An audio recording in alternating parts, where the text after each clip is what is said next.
आजकल अगर बच्चे ठान लें तो मुझे लगता है कोई भी चीज़ नामुमकिन नहीं है। आपने पहले देखा कि धर्मेंद्र प्रधान जी का जब इस्तीफ़ा हुआ, स्टूडेंट्स पावर यूनिटी का proof. Similarly UGC net examination के लिए एक बार स्टूडेंट्स फिर से एक साथ है कि रीनेट एग्जामिनेशन को कैंसिल किया जाए, बिकॉज इसमें बच्चों की कोई गलती नहीं है। अब तीसरी जो बड़ी खबर आ रही है वो बिहार से आ रही है, जहाँ पर 21 दिन के अनशन के बाद बिहार पब्लिक सर्विस कमीशन के अधिकारियों को बच्चों की सुनवाई करनी पड़ी और उनकी मांगों को समझना पड़ा।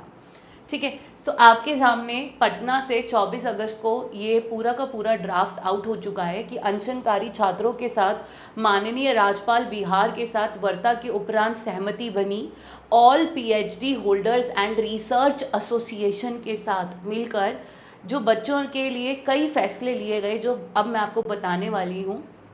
ठीक है, कई सारी मांगे एसोसिएशन की मुख्य मांगों पर विचार करके असिस्टेंट प्रोफेसर की भर्ती के अंदर भी चेंजेस करने की बात हुई है।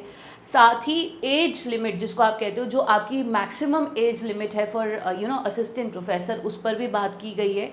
साथ ही एपीआई स्कोर को कंसीडर किया जाए और उसके लिए जो पैरामीटर्स है उसके ऊपर भी विचार विमर्श किया गया है।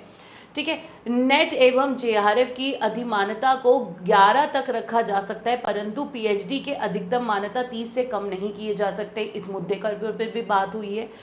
अब मैं आपको बताती हूँ कि एग्जैक्टली हुआ क्या है। एग्जैक्टली ये हुआ है कि असिस्टेंट प्रोफेसर भर्ती की जो उम्र सीमा है, मैक्सिमम एज लिमिट, उसको अब 55 साल कर दिया गया है। ठीक है, पहले ये 55 साल नहीं थी, पहले ये 43 ईयर्स थी। तो ये एक बड़ी खुशखबरी है जो भी स्टूडेंट्स ओल्डर एज ग्रुप के हैं, ठीक है, सीनियर है। पूछे जाएंगे अब ऑब्जेक्टिव प्रश्न। तो आपको मालूम है सब्जेक्टिव पेपर की बात हो रही थी, डिस्क्रिप्टिव आंसर्स की। अब जो आपका पेपर पैटर्न रहेगा वहाँ ऑब्जेक्टिव क्वेश्चन है। काफ़ी सिंपल हो जाता है, एक बार तसल्ली हो जाती है कि ऑब्जेक्टिव पेपर है। साफ तौर पर लिखा गया है 43 से उसको 55 साल कर दिया गया है। और मुख्यमंत्री से विमर्श के बाद राज्यपाल 15 दिनों में एक समिति भी बनाने वाले हैं इन सब मुद्दों को लेकर। दूसरी चीज़ जो सामने आई है कि ऑल पीएचडी होल्डर्स एवं रिसर्च एसोसिएशन के साथ सोमवार को जब राज्यपाल लेफ्टिनेंट जनरल की मीटिंग हुई है, तो उसके बाद ये कहा गया है कि हम बच्चों को आश्वासन देते हैं उनकी सभी मुद्दों पर प्रॉब्लम को सुना जाएगा। तो इंटरव्यू में टीचिंग डेमो का भी प्रस्ताव है कि बच्चे चाहते हैं कि जब इंटरव्यू हो तो वहाँ पर टीचिंग स्किल्स को चेक करने के लिए बच्चों का एक डेमो भी लिया जाए। जाहिर सी बात है, this is a good decision, because कई बार आप अपनी नॉलेज को पढ़ाते समय काफ़ी अच्छे से एक डेमॉन्स्ट्रेट कर पाते हो। So it's a good decision if they are keeping a demo presentation. सिर्फ इंटरव्यू नहीं, डेमो प्रेजेंटेशन भी। एपीआई स्कोर में अनुभव पर भी विचार। आपको मालूम है एपीआई स्कोर क्या होता है?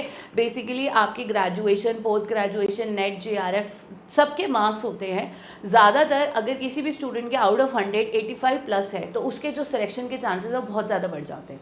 एपीआई स्कोर को कंसीडर किया जाता है जितनी भी जॉब्स निकलती हैं जो बेसिकली कॉन्ट्रैक्चुअल हो गई, गेस्ट फैकल्टी की हो गई, और अगर डायरेक्ट रिक्रूटमेंट होता है तो वहाँ पर भी एपीआई स्कोर को कंसीडर करा जाता है। अगर देखो परमानेंट वाली जो सरकारी निकलती है उसमें तो रिटन एग्जाम हो गया, but otherwise API score consider होता है जिसमें जेआरएफ के ज़्यादा नंबर होते हैं, नेट के कम होते हैं, ऐसे एक्सपीरियंसेस के भी नंबर होते हैं।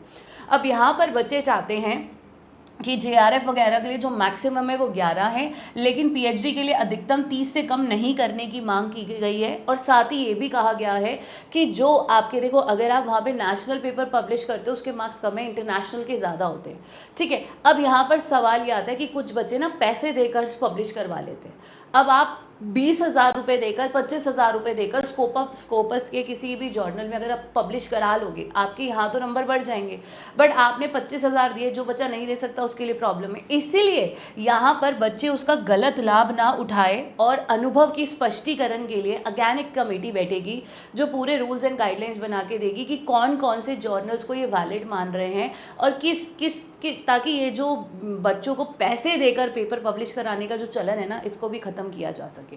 ठीक है, फिर आगे आते हैं गेस्ट शिक्षकों के मुद्दे पर भी होगा विचार, यानी कि जो गेस्ट फैकल्टी को हम रिक्रूट करते हैं उनके लिए भी गाइडलाइंस आएगी, इस पर भी समिति विचार करेगी। और यहाँ पर 65 वर्षों तक काम करने का अनुभव 65 वर्षों तक के व्यक्ति को आप कंसीडर करिए, ये सरकार चाहती है कि 65 ईयर्स तक के स्टूडेंट्स को कैंडिडेट्स को आप कंसीडर करिए फॉर द जॉब, ठीक है। अब साथ ही वो यहाँ पर चाहते हैं कि इनके लिए भी प्रॉपर परिणाम पत्र और पूरी की पूरी एलिजिबिलिटी क्राइटेरिया को ठीक से क्लियरली डिफाइन किया जाए और इनको नई एलिजिबिलिटी क्राइटेरियाज के अकॉर्डिंग दोबारा से इसको फ्रेमवर्क किया जाए। तो इसके ऊपर भी सरकार जो है अब अपनी पूरे शिक्षा प्रतिनिधि MLC जीवन कुमार ने कहा है कि यहाँ पर भी आप अपने सुझाव दीजिए और हम उसके ऊपर विचार करेंगे और निर्णय लेंगे।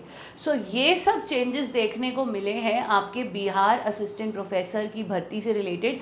नियमावली पर रोक लगी, राज्यपाल से वार्ता में कई मांगों पर सहमति बनाएगी, समिति बनेगी।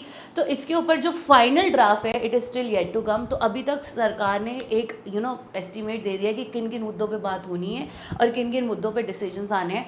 सो स्टे ट्यून्ड बिकॉज इस पर एक अपडेटेड, देखो जैसे लिखा गया ना, बनेगी समिति, तो समिति बनने के बाद जो फाइनल डिसीजंस है वो भी हम आपको इसी चैनल पर देने वाले हैं, जिसका नाम है assistant professor and PhD by text book.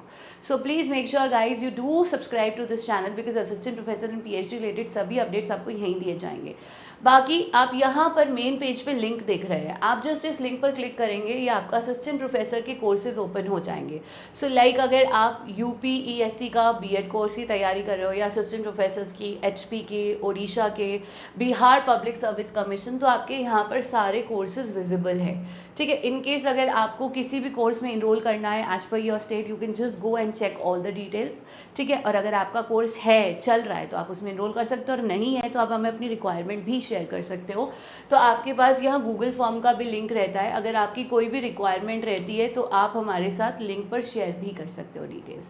That was all from my side. Good luck to all of you, god bless you, keep smiling and waiting for your UGC NET results. God bless you, take care.